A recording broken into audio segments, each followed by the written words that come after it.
결국은 사회도 잃어버렸고 문화도 뭐 경제도 잃어버렸는데 잘못했어? 그럼 너 나가. 이게 이제 민주국가, 국민주권 국가의 모습이거든요. 근데 일본은 이걸 안 해요. 일본이 이제 피크를 찍고 몰락하는 결정적인 이유가 있다. Round 1, fight.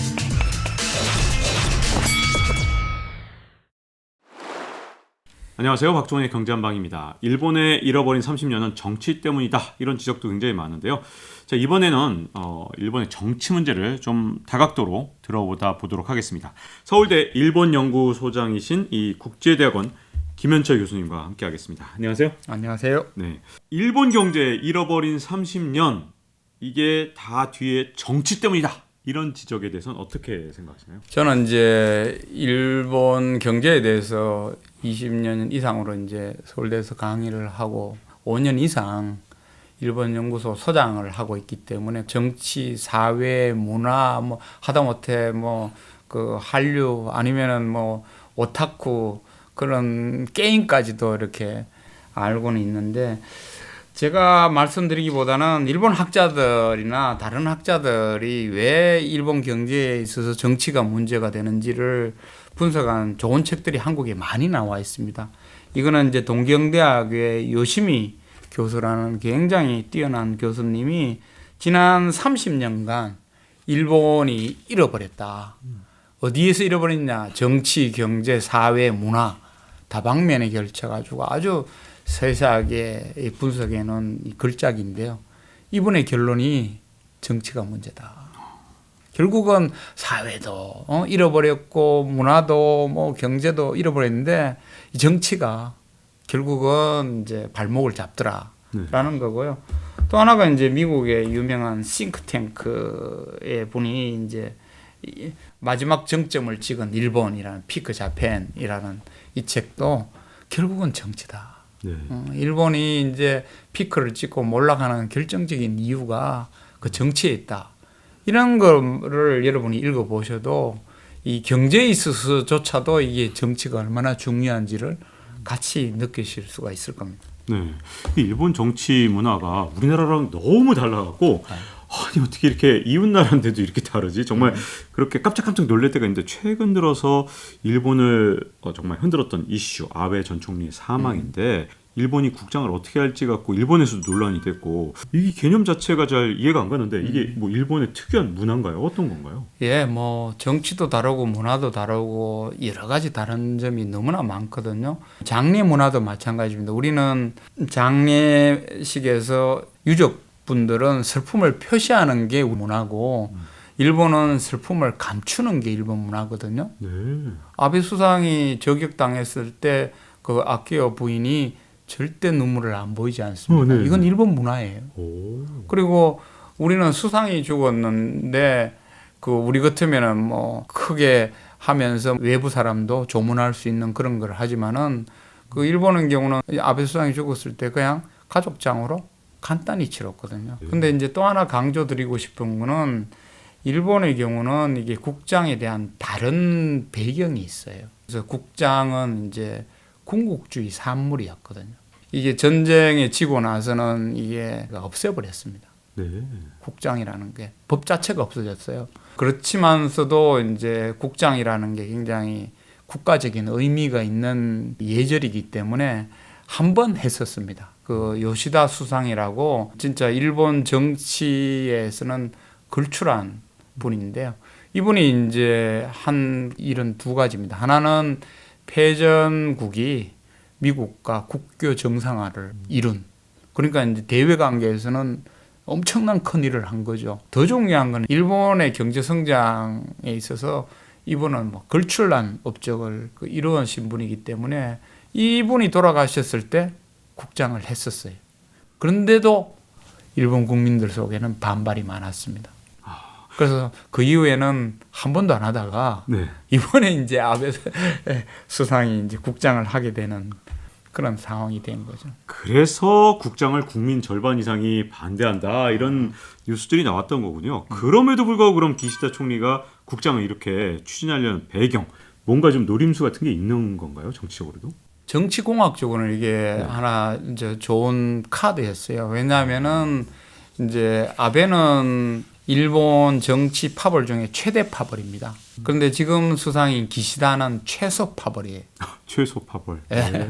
최소 파벌 입장에서 어떻게든 최대 파벌을 끌어안으면서 또 자기의 그 앞으로의 안정적인 정치 기반을 구축하기 위해서는 죽은 아베한테 이제 국장이라는 마지막 길을 열무로 해서 아베의 파들의 지지도 얻으면서 또 일본 보수파들의 지지를 껴안으려고 하는 그런 게 있었는데 다만 이제 업적에 있어서 이게 요시다하고 아베하고는 비교가 안 됩니다. 경제만 보더라도 경제 성장률 3% 약속했는데 1%도 못했죠.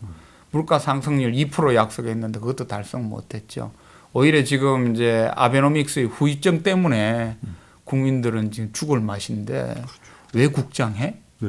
이 이제 반발이 있는 거죠. 정치공학적으로는 계산된 선택이었는데 국민 정서하고는 좀 떨어지는 부분이 있기 때문에 반대도 많고 이제 본인의 지지율도 떨어지는 그런 현상이 벌어지고 있는 거죠. 일본 정치 보면서 제일 특이하게 생각했던 것 중에 하나가 일본에서 정말 투표하기도 힘들더라고요.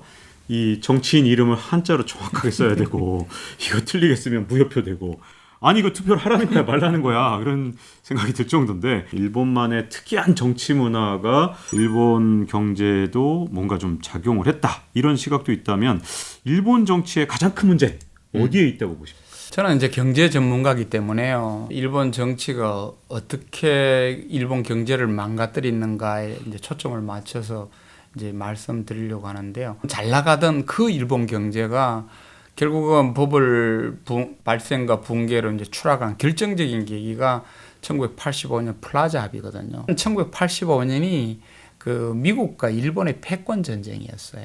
그런데 그때 일본은 다 양보를 해버렸습니다. 그래서 지금 돌이켜 보면은 일본 경제가 그때 패전한 거예요. 그래서 이 경제 전문가들은 그 당시가 제2의 패전이다. 만의 패전, 머니 패전, 경제 패전이라고 이제 칭하는 사람도 있거든요. 그래서 첫 번째는 이 지나치게 일본 정치가들이 친미지향적입니다. 오죽했으면은 아메리칸 푸들이라고 미국의 충견이라고 이야기할 정도의 너무 친미적이에요.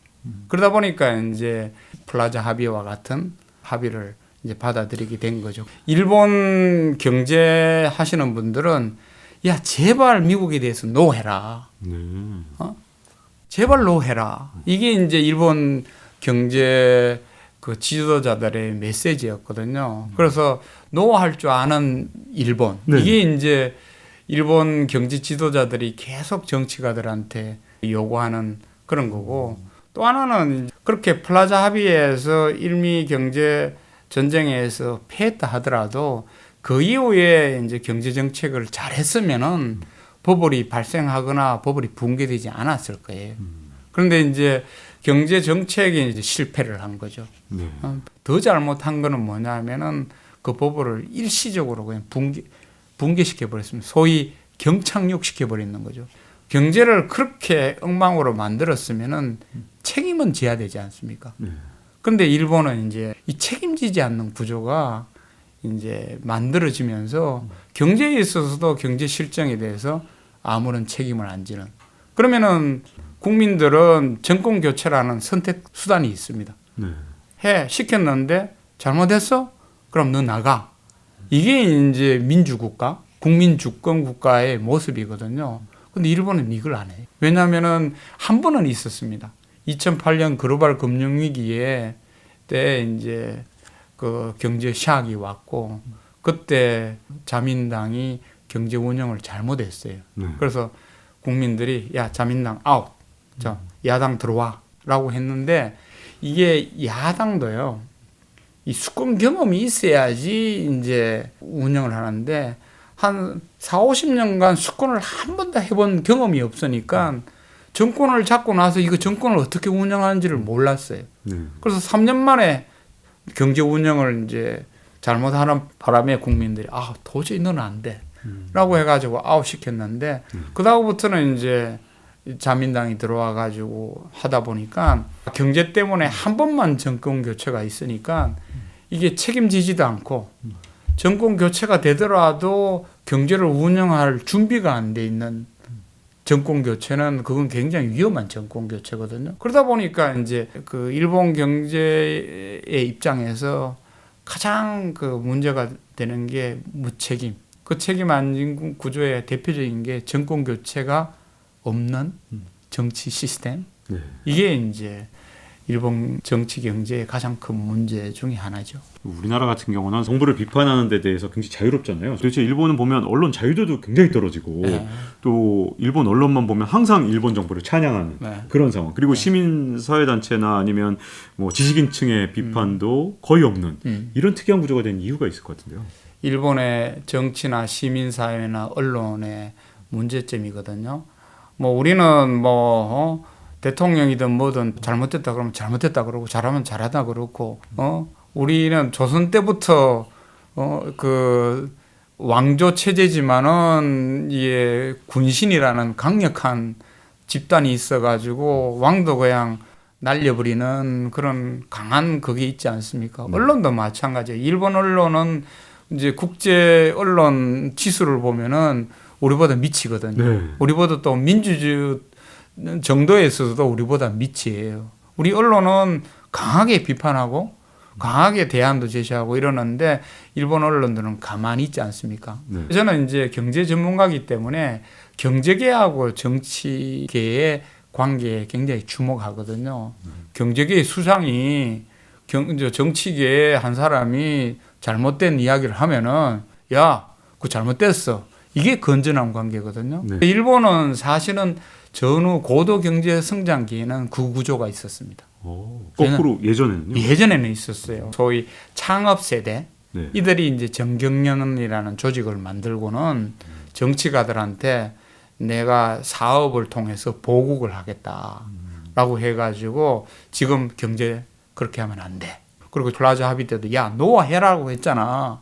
이런 이야기를 하는데 지금은 이제 경제계마저도 이게 무책임의 구조가 돼 있는 결정적인 이유가 일본이 이제 거의 대부분의 경제계를 전문 경영인들이 차지하고 있는 네. 소위 창업 세대가 거의 사라진 구조가 돼 있습니다. 전문 경영인들만 이루어진 경제계는 이게 또 건전하지 못해요. 왜냐하면 그 사람들은 자기 보시만 하려고 하지 어떻게든 자기 임기만 채우고 임기 중에 무탈하는 네. 특별한 일이 없으면 되는 거지 내가 뭐 이렇게 사원을 걸고 투자를 한다라든지 내가 사원을 걸고 업종을 바꾼다든지 이런 의사결정을 잘 못 내려요. 이런 어떤 전문 경영인 집단이 정치계에 이래라 저래라 이야기할 수 있느냐?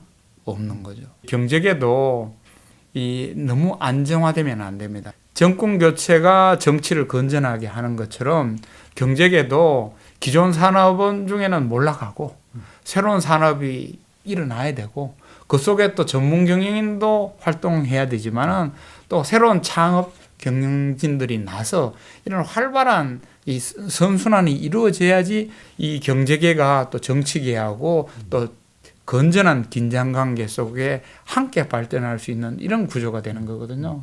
그런데 일본은 지금 이 구조가 사라져가고 있는 게 굉장히 위험한 구조인 거죠. 네. 여기서 말씀드릴 게 우리나라 언론이 이제 정부 비판을 많이 한다는 건 일본에 비해서 그렇다는 겁니다. 일본하고 비교했을 때 혹시 오해가 있을까봐 이거 정정을 하고 제가 넘어가겠습니다. 제가 아까 말씀드린 그 내용은 그 뜻입니다. 근데 여기서 이제 궁금해지는 건 일본이란 나라가 워낙 외부로부터의 아무런 비판도 없지 정권 교체도 안 되지 일본 정치가 바뀔 가능성이 과연 있는지가 궁금해지는데요. 기시다 수상이 아베노믹스를 바꿔보려고 했었어요. 예. 아베노믹스는 성과도 없고 뭐 잘 못 냈고 또 그 후유증도 그렇게 심하고 하기 때문에 이제 그걸 바꿔보려고 새로운 자본주의라는 새로운 경제 정책을 내걸었어요. 그런데 이 새로운 자본주의라는 게 뭐냐면은 그 우리말로 하면은 소득주도 성장입니다. 임금주도 성장이에요.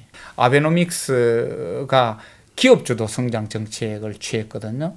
그래서 기업들은 일부 혜택을 받고 매출도 늘고 이익도 늘고 이렇게 했는데 전문 경영인들이 보신 위주의 경영을 하다 보니까 투자도 안 해, 교육도 안 해. 그렇다고 해가 임금도 올려주는 게 아니에요.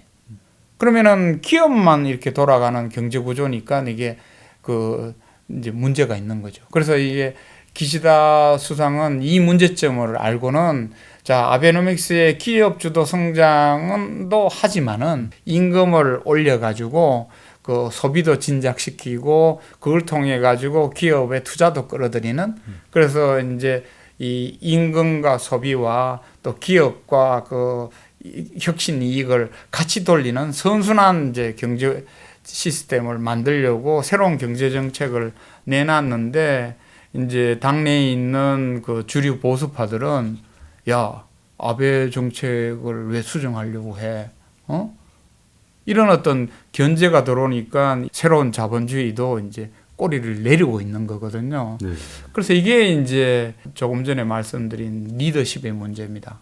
그 일본의 경우는 1990년대 법을 붕괴되고 최근까지 12명의 수상이 재임했었는데 80%가 세습 수상이에요. 세습 정치가입니다. 네. 그러니까 아버지나 할아버지가 정치를 했던 분이 그 아버지의 지역구를 그냥 고스란히 물려받고 그 후원에도 물려받고 뭐 최근에 문제되는 통일교도 물려받으면서 편하게 이렇게 정치를 해온 이런 사람들이기 때문에 진짜 창업 정치가처럼 강한 리더십을 가지고 이렇게 개혁을 하고 아니면 자기 소신을 끝까지 밀어붙이는 이런 부분들이 굉장히 약한 거죠. 네. 그렇다 보니까 이게 경제 리더십 아니면 경제의 방향 전환까지도 잘 안 되는 네. 이런 어떤 그 구조가 있는 거죠. 그러다 보니까 우경화를 자꾸 끌고 오는 게 아닌가. 뭐가 잘 안 돌아가니까 이게 국민들의 관심을 이런 쪽으로 쏠리게 하거나 뭐 다른 목적이 있는 게 아닌가 좀 의심스럽거든요. 어떻게 보십니까, 우경화는? 그래서 이게 참 저는 그거 안타까워요. 왜냐하면은 뭐 우경화도 이게 사실은 경제가 정체된 결과거든요. 경제가 잘 되면은 뭐 우경화하라고 안 해도 뭐 내셔널리즘 뿡뿡 나오고 뭐 잘 됩니다. 그런데 이제 경제가 안 되니까 국민들은 자꾸 이렇게 잃어버렸다 생각하고 비관론에 빠지고 소비도 안 하고 이러니까 그거를 이제 경제 정책으로 풀려고 하지 않고 이제 내셔널리즘으로 풀려고 하니까 야, 우리 뭐 전쟁도 가능하다. 뭐 우리는 보통 대국이 될 수가 있다. 그러니까 좀 자신감을 가지고 그 뭐 경제도 뭐 아베노믹스 이런 거 할 테니까 3% 성장할 수가 있다. 뭐 물가 2% 된다. 이런 식으로 자꾸 이제 비경제적인 정책으로 이렇게 국민을 드라이브 하려고 하다 보니까 이제 우경화라든가 군사 대국화라든가 이런 잘못된 이제 노선들이 나오게 되는 거죠. 네. 그러다 보니까 우리나라가 일본을 상대할 때 점점 더 어려워지는 것 같은 느낌이 드는데요. 이번에도 우리나라는 이제 대통령이 일본하고 잘 지내보자라는 메시지 먼저 보낸 것 같은데 웬걸 일본에선 우린 그런 생각 없어 이런 느낌의 뭐 이렇게 좀 약간 모양새가 이상해진 모습이 됐거든요. 일본 도대체 어떻게 앞으로 외교를 해나가야 될 나라인지 참 궁금해집니다. 그래서 이게 참 딜레마입니다. 일본이 이렇게 소위 과거에 잘 살았던 프라이드는 있고 근데 경제는 저렇게 정체돼 있고 이번에 얼마 전에 이제 일본의 국회의원도 이야기했습니다만 동생처럼 어여삐 봐줬던 그 한국이 이제는 뭐 임금 평균 소득도 일본보다 높아 뭐 1인당 국민 소득 PPP도 뭐 일본보다 높아 그리고 뭐 노구치 교수는 뭐 지금 명목 소득도 이제 N 약세 때문에 원래 잘하면은 뭐 한국에 뒤집힌다. 뭐 이러고 있지. 이러니까 이거를 인정해야 되는지 말아야 되는지 참 이게 혼란스러워요. 그러다 보니까 보수층에서 보면은 난 아직도 뭐 내년에 흙 들어가기 전에는 뭐 인정 못해. 인정 못해. 뭐 이런 어떤 또 강고한 집단도 있고 하는데, 근데 일본하고 한국하고 좀 이제 달리 봐야 되는 건요. 한국 사람들은 뭐 잘못 판단할 수도 있습니다. 그런데 이게 논의가 굉장히 활성화된 국가거든요. 그래서 뭐 언론 자유도도 일본보다 높은데 서로 막 치고받고 논쟁하는 속에서 아 그래? 일본하고 뭐 일본 좀 뭐 식민지 경험도 있고 뭐 이러는데 그래 뭐 이제는 일본하고 잘해야 되는 어떤 그 세계 정세도 있으니까 일본하고 좀 잘해봐야 되겠다라는 그런 생각도 하고 이렇게 우리는 유연한 사고를 가진 국민들이거든요. 정치가도 마찬가지고 또 그런 사고를 안 가졌으면 또 국민들은 또 바꿔버립니다. 그렇죠. 근데 일본은 이 세습 정치 또 세대 교체, 정권 교체, 부재 그리고 경제계와의 관계 소원 뭐 이런 것 때문에 이제 참 어려운 구조인데 또 하나 일본 국민들의 특징이 한번 꽁 하면은 잘 안 풀어요. 네. 오래 갑니다. 네. 그러니까 우리가 야 이제 뭐 미중 패권 전쟁도 있고 뭐 세계 경제도 흔들리고 뭐 잘해보자 이래 손을 내밀어도 프라이드도 있지만은 이 꽁한 생각이 이게 오래 가기 때문에 잘 덥석 이렇게 손을 안 내밉니다. 네. 참 쉽지가 않네요. 쉽지가 않습니다. 어떻게 해야 될지 좀 전략을 좀 잘 세워서 해야 될 것 같은 느낌이 예, 드는 것 같습니다. 그래서 앞으로 우리가 그러면 어떤 협력이나 이런 데서 견제해야 될 게 있다면 어떤 걸 좀 해야 될까요? 우리 입장에서는.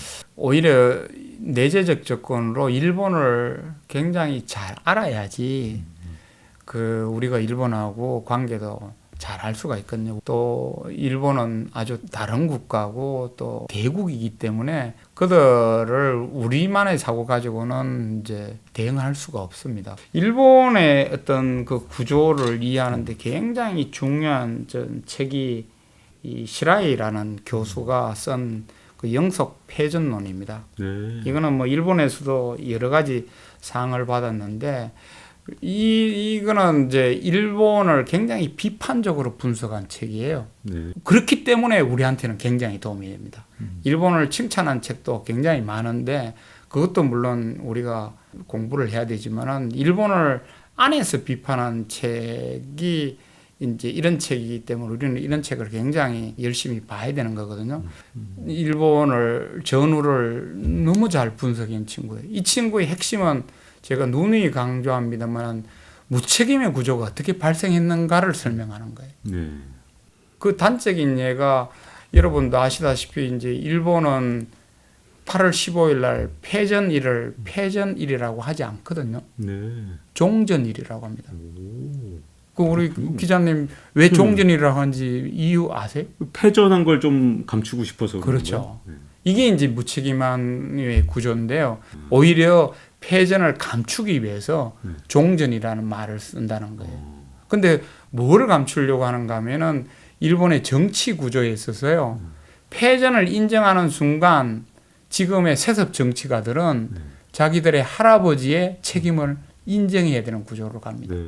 그러니까 종전이라는 이름을 씀으로써 자기 할아버지 때의 그 전쟁 책임을 회피하고 네. 그리고 자기의 책임도 연장선상에서 회피하려고 하는 구조가 만들어졌다는 거죠. 그래서 이런 구조를 알고 일본을 이제 파고들고 또 일본에 대해서 대응해야 되는 자세가 필요하거든요. 지금 뭐 일본 연구소들은 기업 연구소들도 이제 많이 없어졌습니다. 그렇지만 이제 서울대 일본 연구소가 또 많은 연구자들하고 같이 연구하는 이유가 이렇게 일본을 이제 여러 다방면으로 이제 분석해서 일본을 어떻게 다루어야 되는지 아니면 일본하고 어떻게 협력해야 되는지 이런 거를 이제 제시하고 있는 거거든요. 그래서 혹시 뭐 저 책에 관심이 있으신 분들 이 책도 이제 번역돼 나왔기 때문에 이 책을 보시면은 일본의 전후 체제, 일본의 사회, 경제, 문화까지 포함해 가지고 일본의 지난 60년간의 체제가 어떻게 되어 있는지를 아주 재미나게 이제 알 수가 있기 때문에 적극 권해드리는 책입니다. 이 김현철 교수님이 여러 책을 소개해 주셨지만 사실 저는 김현철 교수님의 책을 제일 흥미롭게 읽었습니다. 감사합니다. 사실 지금 일본하고 어떻게든 관계를 잘 회복해보자 이런 식으로만 접근해서는 안 되고 결국 말씀을 들어보니까 일본을 철저하게 연구하고 정말 하나하나 전략적으로 정말 바둑 두듯이 또는 뭐 체스나 장기를 두듯이 아주 한 수 한 수 정확하게 둬야만 일본하고 정말 협력 관계든 뭐든 만들어갈 수 있는 게 아닌가 이런 생각이 좀 들었거든요. 교수님. 그래서 이제 예를 들어 바둑도요. 한국 바둑하고 일본 바둑하고 굉장히 차이가 납니다. 네. 그거 아세요? 뭐 제가 바둑을 잘 못 우리나라 바둑은 단기 승부입니다. 하루 정도에 그냥 딱딱딱 떠가지고 누가 우승했네 뭐 이런 게 나오는데 일본 바둑은 장기전입니다. 네. 뭐 며칠간 계속 한 수 뜨고 뭐 3시간 수를 읽고 뭐 그 다음 수가 뭔지를 보고 이렇기 때문에 우리는 그 일본의 유명한 그 기승전을 보면은 그 우라통이 터져가지고 그래서 한일 관계도 이 최근에 이제 뭐 한일 협력 이러는데 우리는 단기 바둑 두듯이 야 뭐 우리 과거사 문제 이렇게 처리할 때는 너 이래 처리해줘 이렇게 바둑을 뜨려고 하는데 일본은 안 그렇습니다. 일본은 일본 바둑처럼 장기전으로 야 너 한 수 가져와봐. 그러면 그걸 가지고 또 며칠간 몇 달간 또 고민하다가 또 한 수 탁 뜨면서 또 너 한번 가져와봐 이래 되거든요. 그래서 이런 어떤 그 문화 차이까지도 인식한 속에서 일본을 어떻게 대응해야 되는지 일본을 너무 모르고 우리식으로 야, 오늘 결판 내자 뭐 이런 식의 바둑 뜨듯이 그렇게 하면은 이게 이제 패착을 뚫을 수가 있는 거죠. 진짜 외교는 진짜 전문가가 해야 되고 공부도 열심히 해야 되고 그 나라의 역사, 문화, 심리 딱 꿰뚫고 있어야 정말 우리 국익에 유리한 외교를 할 수 있는 게 아닌가 이런 생각이 좀 들었고요. 자, 서울대학교 일본 연구소장이신 김현철 교수님과 함께했습니다. 오늘 이렇게 나와주셔서 감사드립니다. 예, 감사합니다. 네, 잊지 말고 좋아요, 구독, 알림 설정해주시면요 다음 시간에 뵙도록 하겠습니다. 감사합니다. Round one, fight.